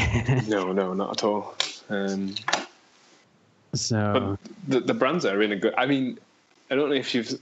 Damson, I follow them on SoundCloud now. Obviously, they've been on there. They have some pretty hefty jams on their on their website. I don't know if they have some Have they submitted some music for the game at all? Or Well, we've talked about using their music, but I think it came down to sort of like, because they're just the label, aren't they? Yeah. From what they're kind of like a brand as such, not necessarily a label, but a brand. Yeah. They do quite a lot of different things. They've got like clothing lines, and they do photography and video production. Yeah, there's very well-rounded. Yeah. I think the main issue I had in discussing using their music was I mean, he can correct me if I'm wrong, but I think he asked for like some kind of share in the profit, like a royalty. Yeah, like a royalty, which is fair, of course, and I mean it makes sense that the artists are getting paid. Yeah. But again, being the tiny budget that I have and the sales not being that huge, I kind of felt it was. There might be another option. I mean, obviously, Done Robin stuff is the Done Robin is, it's a great album and it's a great collaboration for on the roll, and also, you know, you're not out of pocket, and it benefits both parties. Exactly, yeah, and I'm sort of giving them an opportunity for more exposure, hopefully even more in the future, and that kind of works both ways. So I'm definitely open for other bands and other genres of music who are willing to, you know, make that kind of arrangement. On the condition that the quality is at a, you know, a minimum professional level, of course. Yeah. But so yeah. Can I also just say thank you and sorry to Sophie, if she's there, for all the pestering, trying to get to you. She's actually sitting right here. If you want to talk to her, I can pass her the headphones. But yeah, I don't think she minds. She loves chatting with with everyone. Yeah, I can imagine. We were talking about music the other day, and she mentioned her love of Alkaline Trio. Oh yeah. Alkaline Trio were like my love when I was a rebellious teen, drinking in the park. You know, being a monster, listening to the Alkaline Trio. I was one of the. I think the very first concert that I went to with her was Alkaline Trio. So yeah, that's awesome. It's cool. It's I get into. Yeah. Yeah. And what about your music, man? I've heard some pretty. Some of my songs. Yeah, what was that? There was one particular song that really jumped out for me. Something about your childhood, or spent half my youth in hospital with broken bones. Yeah. That's the. Oh, so good. Thank you very much. I've only ever written and recorded for the fun of it. It's never been something that I've ever thought about taking anywhere. A few people have suggested it, but it's getting over that fear of playing stuff live. That was. But I've always been quite nervous when it comes to talking to people in a non-formal setting. That's why this podcast, and I was pretty nervous about it initially, and all of the podcasts previously I've been a bit nervous about. Cause you're talking to people that aren't there or that will be there. It's weird, and especially the potential public that will be listening to this. I mean, it might be a lot, might not be. I don't know, but it has the potential to reach millions. You know, it's on the internet, so. And it's always quite scary for me. Like in the first two podcasts, it's quite scary being in the position that I'm in. I don't ever want to say anything that I shouldn't. Do you know what I mean? Like, not that I know anything that anyone else doesn't, but it's always good to make sure that you've got all the facts and that you've got all the information. Yeah. And I felt like I was in a place where I could set up a podcast and talk about the game in quite a full and rich way without actually, I mean, honestly, not building the game, but I know so much about it now that I'm in quite a good place, really. I'm so glad that you decided to do this, because I really enjoyed the first one. I mean, you mentioned being a bit nervous about speaking, but you did really well. My rollerblading games rock. But again, I've always played rollerblade games. I still got the originals. I've now got them on PC. Snuffy Robbie sent me the PlayStation ports over so that I can play on my PC. So I'm happy about that. So I've got like a good collection of sports games that I play now. But Honor Roll always takes precedence over every other game that I have, always. And as frustrating as I'm sure that is for Emily, I love it. I'm so sorry, Emily. She's good. I think she gets that I get a lot out of the game. And so it's one of those. Can I have my boyfriend back now? She says. That's good. But yeah, this has been good. I've really enjoyed it. I mean, we're at a place now where obviously if you're cracking on with the environment, stuff like that. I don't want to talk about things that I already know the answers to, things like console releases and stuff, because you just updated the FAQ on the website now. I will put a link to that in the description. So you can go on over to the website and check out all that. If there's anything that we've not covered, it is in that FAQ. Yeah. I mean, I don't really mind talking about it, but I just I tend to get a little frustrated while talking about it, and it's just. I mean, I'm not worried. I have every faith. It's just a case of, obviously there's quite a demand for the console version. More demand for the console version apparently than for the PC version, which is awesome. And I mean, I hope it stays that way until I finally manage to release it for the consoles. But I'm really grateful that people. Actually, I mean, it's awesome that people are asking about it every chance they get. every day on every post. You realize like there is a demand for it, so that I'm not putting in this time for nothing. So it's even though they're like cries of frustration usually. It's still. I think you can take it as a good sign. More than anything. Yeah. They might be cries of frustration, but they're crying for your product in a sense. Like they're crying because what you are doing is something that the community doesn't have right now. Someone unrelated to On a Roll as well. Someone posted in a group the other day about rollerblading games, and it's usually me that goes in and posts a link to On a Roll, but someone else had beat me to it, and I was like, oh, that's cool. I'm cool with that. It's there. Someone's beat me to it, but it's there. Right? So, the people are talking about it. And I've seen a few posts of people like posting the On a Roll official videos and asking for information. And then strangers are tagging me. Eric, you'll know. Like, what?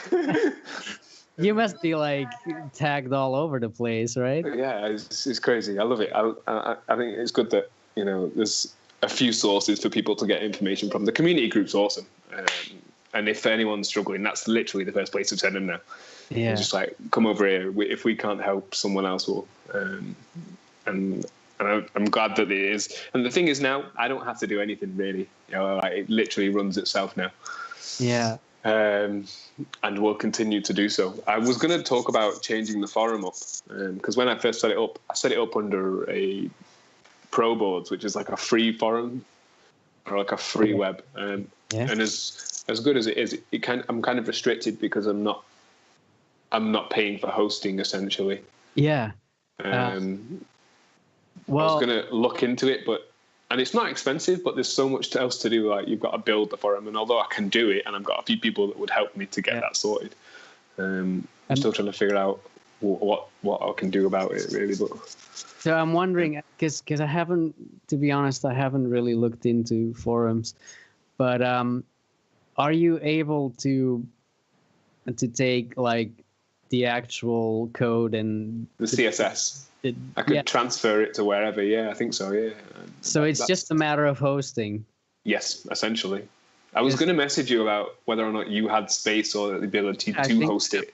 Like plenty of space. I don't know how much. Because if you were hosting it, you could put a WordPress plugin in, and I could do whatever. You've got so much control over a WordPress blog when you can host it on your own server, I guess, or on your own hosting. You're not restricted in any way. You can also remove adverts like that. I look at that on a roll forum now, and if I've not disabled ad block, it's just a disaster. So that maybe that's something that we could figure out between us. Yeah, sure. Yeah, that sounds like a great idea. Let's do. Because I'd quite like to eventually get everyone over there. That was my initial goal. Once the feedback group got too crazy, that's when the forum got created, because people were posting, and then 20 more people had posted. We'd lost everyone's topics, and that's what the forum was created for. But getting people over there when it was being built was quite hard work. They'd come over and then leave. I went on there the other day, and loads of people had joined, and I was like, what's going on? There's people posting in the chat, and all of a sudden the forum's busy with new people I've never met. So it'd be nice to try and move people over there, but the Discord's really good as well. There's so many different aspects of it now. It's crazy. But definitely, if you ever get the chance, you should stop by the Discord, because all the core honor rollers, all the modders and the admins and stuff, we all hang out in there. Mostly because we've got a Steam Workshop chat system where we talk about the mods, and you see people talking about the mods. If you've not been in there for a while, you've missed a lot. Like, you've missed Project Shredpool. I know that you might have seen. I have seen him. Yeah. Have you seen how? Okay, so it's taken a bit of a turn on E4, right? He's kind of gone all out. I don't know when he's going to finish. He's kind of taken upon himself on Tandem to create this crazy Shredpool mod for On a Roll. Really? With like 4 different Jado skates, a new jumper, and a new menu, and all sorts of stuff. It looks crazy, and it's all in there. I don't know. I came in one day and it was all happening, and I was like, oh my God, this is amazing. So we use the chat channels, and we use the voice chat in the Discord. But it's also a good way to kind of talk to people without being pestered as well, because it kind of works like Skype and Facebook in one. So, all right. So you guys are actually talking over headsets or that option is there. You can have private chat channels, you can have invite-only chat channels, modder chat channels, and you can jump in and out, mute certain members. The podcast would have worked in there as well, and I would have been able, if I'd have had my headset, we could have done the same thing through the Discord. It's actually a really good system. I didn't think anything of it at first, but now that we use it regularly, it's on my mobile all the time. It's my go-to source now for the Honor Roll community, which is weird because I thought it was going to be the forum. But at the moment, it's just the Discord. But the Discord's just doing what the forum should be doing. So at some point, I'm going to have to try and speak with Byron about where the community is going, where it should be. Where's the best place for it, I guess. I need to look into the whole Discord thing. It's the only thing. I mean, I love chatting with you and the other guys. The only reason I haven't really gotten into that is just because I'm too darn busy developing. And I mean, I'm always felt quite honored that I've been able to get in touch with you and at least have some kind of input. I've always said to people, if there's anything that they need, they can come to me, and they can sort of rest easy knowing that even if I don't get a reply, at least the message has gone, and I've sent the information along, and it's worked out quite well. I don't know why you are the one that got through to me, but I'm glad you did. I mean, I guess you're just easy to talk to. You weren't imposing yourself and you should do things like this and do things like that. because a lot of people are like that. They mean well, but they oh yeah, definitely they're like they're really desperately trying to influence my development choices, or to convince you to do it a certain way, because that's how they want and certain aspects of the game to be. And it kind of really felt like judgment free on your end. So I guess that's why I kept talking to you, and I mean, I gotta say I apologize for the countless emails that I haven't answered. No, it's fine. Honestly, I'm really bad. I'll just think of something and then shoot it off, and then I forget about it myself, and then you reply, and then I remember what it was I said. So yeah, but I'm really glad that you did reach out, and I'm super grateful for having this on the roll relationship. It's kind of formed in a weird way, but it's good. And the nice thing is, on a roll isn't going anywhere, so you can rest easy knowing that the community is kind of done and that it'll kind of carry on its own. Which means that you can focus specifically on building me lots of handrails and ledges to scale. Yep. Don't let that sway your development in any way. But no. Yeah. I wanted to get back to the shred pool thing real quickly. Okay. E4I will be pleased. Go ahead.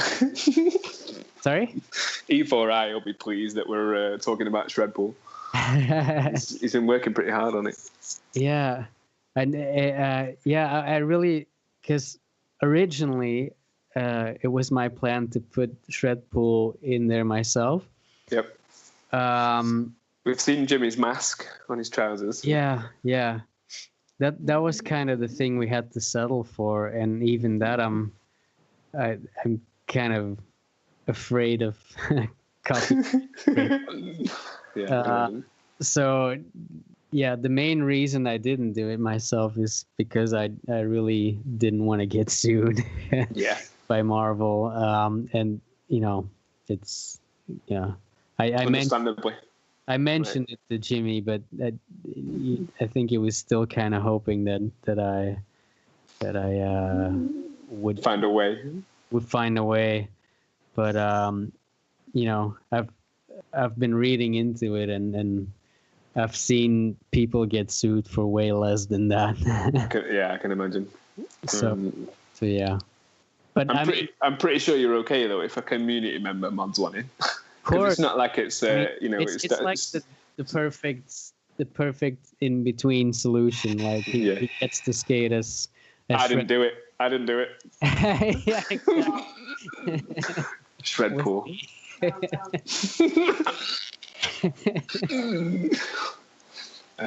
So we ended up making like an executable, because obviously to make something like shred pool or the John Julio mod, it required 4 or 5 replacement textures and things like that. So we ended up making like an executable that you just double click and it installs all the new textures for you, and it was crazy. And I think that's probably what we're going to try and do with the shred pool one, because he's shown me some videos of like his production process, and it's just hundreds of layers. It's hundreds of hours. I don't know what he's been doing. I don't know if he's been sleeping. He was trying to make a backpack, and he took the baseball cap that you've got in game, and like stretched the model out and started trying to blend it and make it into a backpack for him and stuff like that. It's crazy, really, absolutely crazy. Yeah, and he's just kind of sort of figured out how to swap the models around on the skates. I don't know how he's done it. He's sneaky. He's a ninja. He's like a digital ninja.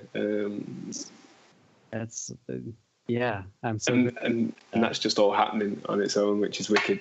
So it's kind of cool that although shred pool isn't something that you can do, it's kind of cool that it's happened on its own. Yeah, it is. Yeah, I know that Jimmy was pumped when he saw it. Yeah, yeah. Nice. Yeah, I haven't spoken to Jimmy in a while. I should get back to him. I was going to try and get him on a podcast. Byron said to inbox him and get Jimmy on for a chat, and because obviously he's been on the other side of it now. Like, I know that when the game was being built, yeah, I think your first model. I remember your first model was like a bear or something, wasn't it? And then obviously it became you. Yeah, yeah. It's just just by complete lack of any other candidates. But obviously Jimmy's been on the other side. He's been motion captured and 3D scanned, and I was kind of going to try and get his perspective on what that was like. Yeah, yeah. Because I imagine it's quite a lot of fun wearing them suits. Well, actually, Jimmy didn't get motion captured. He only got scanned. Okay. So yeah. But yeah, you should definitely talk to him about it. Yeah, definitely. He's friends with Byron. I think he is. They're friends at the moment. Like they've real been life talking in real life. Apparently, yeah, they've been hanging out and skating together. So hopefully we can get him on. It'd be cool to chat with Jimmy finally. But I've been speaking to Jimmy since I found out about him and his GoFundMe. He stole my idea.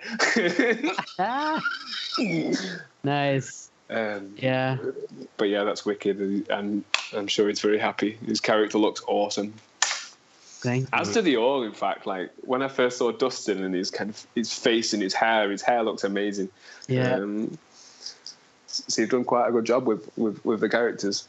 Really, they look good. There's just there's a few issues, isn't there, with like clipping on like. Yeah.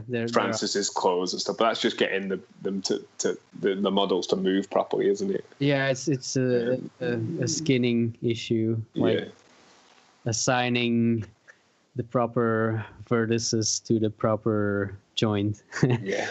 And they kind of need to blend properly, and it's sometimes hard to test every possible movement. Mm-hmm. So yeah, sometimes there's like underpants poking through and stuff like that. But yeah. How I was going to ask you after I'd seen it, but I hadn't been to go and see it. But did you go and watch Ready Player One? Yeah, I did. Was it good? It was awesome.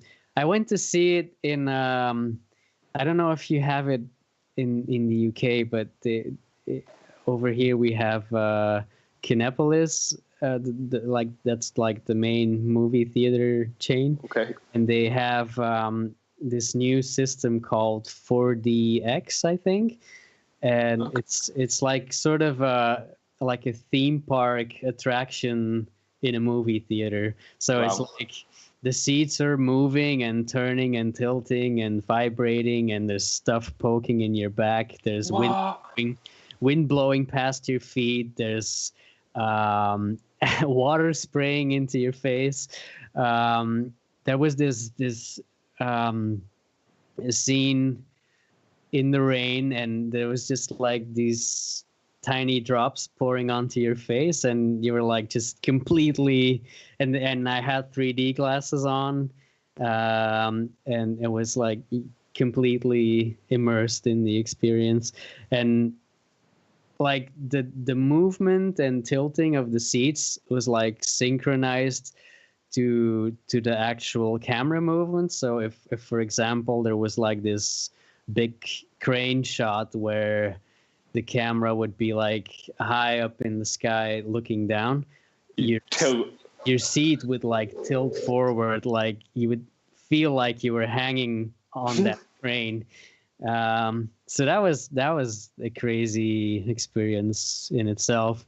And then the movie, story was pretty fucking solid. And, I mean, it's Spielberg, so... Yeah, I was going to say, the trailer looked amazing, and it's on my to-do list to go and watch that. Just have to find some time and see if I can drag Emily to watch it. Yeah. That Ready Player One. No. Emily likes her reality TV and her TV soaps. I don't watch TV. Fair enough. I watch Netflix, but no. Yeah, exactly the same. Yeah. I mean, what's like my anime and my manga on Netflix, and my Marvel shows and things like that. Right. Don't make out like I don't watch Marvel, because I do. Emily has now been converted to a Marvel fan from Deadpool. Like, she wouldn't watch Marvel, and then I made her watch Deadpool, and then she fell in love with Deadpool, and then it's just spiraled out of control there. She even watched the original X-Men with me and everything. Really? Yeah, so she's a bit of a Marvel fan now. Nice. So that's good. But the anime, I don't think I'll ever get her into watching Tokyo Ghoul with me. Honestly, I haven't been into anime either. I mean, not that I dislike it. It's just that it's never really grabbed my attention. Yeah, I will only watch like the American English dubs, because I've never liked it, never been into it apart from the occasional like Akira and stuff like that. But it's only in the last 2 or 3 years that I've started watching the Netflix original mangas, and it's kind of piqued my interest in it. Nice. But a lot of them are quite samey, so I get a bit bored of them. Nice. Yeah. I was wondering, did you, if you watch Netflix a lot, did you ever see Dirk Gently's Holistic Detective Agency? No, I saw it. I didn't actually watch it though. It's so good. It's so amazing. Who's in that? Do we know? It's Elijah Wood. Oh yeah. I think he's pretty much the only big name in there. Yeah. But the other actors are so amazing, and the story is so intriguing, and it's their slogan basically is like everything is connected. Okay.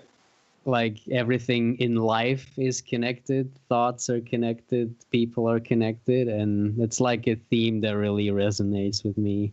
Yeah. And the story is super, super intriguing, and it's like every episode raises more and more and more and more questions, and they only get answered in like the last 2 episodes. It's anyway. I'll take a look at it. One show I was watching recently, I don't know if you've seen it. It's called Altered Carbon. That's on Netflix. There's kind of like it's a futuristic sci-fi TV series. Kind of a dark one, no? Yeah, a little bit.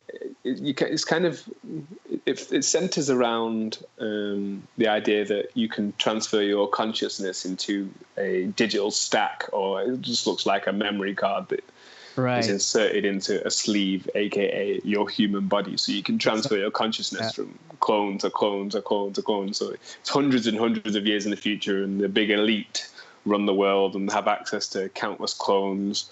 But it's really good. Like visually, it's really pretty. Yeah. And again, with every episode, it gets a bit more confusing and a bit more confusing until the end, and it all makes sense. Nice. I tried to get Emily to watch it, but she got a bit bored. That Altered Carbon. I didn't get bored. I fell asleep. That's the same thing. Eric, it was like 1 o'clock in the morning when you put it on. I'm going to fall asleep. It's like I'm going to fall asleep watching The Hobbit. Yeah, we'll be watching The Hobbit tonight. No, we're not. Oh, shit. You're gonna get started on this? Yeah, I mean, it's only 10 over there, isn't it? 10 p.m.? Yeah. I think when we're done here, we're going to chill and have a drink and then try and watch The Hobbit. All right. If we can. But we're child-free. It's a nice, peaceful night. Yeah. So, yeah, we're good. So, I guess I better let you enjoy the rest of your evening then. It's been great talking to you. It's been so great, man. Thank you so much for doing this. Not a problem. Thoroughly enjoyed it. Obviously, I'm going to continue doing this. We're going to try and get some of the community members in that I've been speaking about to try and talk to them in kind of a one-to-one way like this. I think it's a good way to get a lot of information out in a unique way. Like I remember seeing there's not enough podcasts. There's not enough rollerblading podcasts. No. And I was saying in the last update on the On a Rollers podcast is that I could use this as a way to kind of talk about, or at least just to keep the interest going, just to keep that hype train up, Yeah. Talk about my interest in rollerblading. Because as much as I love On a Roll, my love of On a Roll stems from my love of rollerblading. Of course. So it's kind of cool that I've got this channel that I can talk about both. I'm always going to end up talking about On a Roll when I talk about rollerblading. It's great how things evolve, right? Like in expected ways. Yep. Like you may not have ever imagined yourself doing this before getting into the game, or maybe you did and never imagined it would be through the game that you would be doing this. Well, this isn't something I've ever done before. So setting up the feedback group at the very beginning was only so that I had somewhere to write my thoughts. I never thought it'd get to the point where other people were going there to write their thoughts and to discuss their feelings on the game. And then obviously now it's excelled to the point where there are like committed people that help to kind of keep the community going and create content for it. For themselves and for other people. I think it's valuable, really. I love it. I think it's a great addition to the game. It's just to have this little community. Yeah. I love it. I love being able to do this podcast. So hopefully, further down the line, we can have you on again and we'll talk a little bit more about the game's progress. I think it's a good way to kind of get it all out there. Like, have no restrictions in terms of, how long we can talk for. Phone's not stopped. Except for, obviously partners and life commitments. Of course. So definitely, I mean, obviously, good luck with everything. Yeah. Thank you. I'm sure you'll do swimmingly, and obviously, we'll be in touch. I'm sure between now and the next time we have a podcast about, for sure. As you mentioned, like you should one day come down here and Oh yes. I was looking at flights and it was like £38 to Belgium there and back. I was like, well, that's nothing. Obviously it's just my passport. So I'm going to get on that. I was talking to Emily and trying to convince Emily to let me take my rollerblades. I'll gladly pick you Belgium. up and you around. So. Tell him what I've said. What did you say? I said that we can go anytime. Yeah. So we can go. Yeah. We. But we have to have a boyfriend-girlfriend day. One boyfriend-girlfriend day. Not even for a full day. Even just half a day. Okay. So, Jelle, I'll be there, bro. Do this. All right. I'm gonna leave you guys. You're not going there, so. No, it's cool, man. Thank you very much for coming on. Thank you very much for taking the time out. I know that we had some problems with audio and whatnot, but we'll see how we get on with this setup. I hope it recorded well. I really. Yeah, I mean, the next time I'll have a different setup, and we won't have to worry about this, and I can record both channels. Nice. But it sounded good from earlier. When I played it back whilst we were on our break, it sounded fine. So hopefully we've done all right. Yeah. I'll send you a link as soon as it's done. And I hope everyone that's listening has enjoyed this. Was this live? No, it wasn't live. No, it's the podcast. So yeah, I'll leave you to it. Enjoy your evening. Yeah. You too. Thank you for coming on. Thanks for being here as well, Sophie. I know you're still over there. And I apologise if the questions got a bit much. I did promise people that I would try and get as many out, and actually we covered most of the questions, which was good. It was just the right amount. Yes. Okay. Right. Well. Hi, man. Thank you very much, Jelle. See you soon. Bye bye. Take care. Bye bye.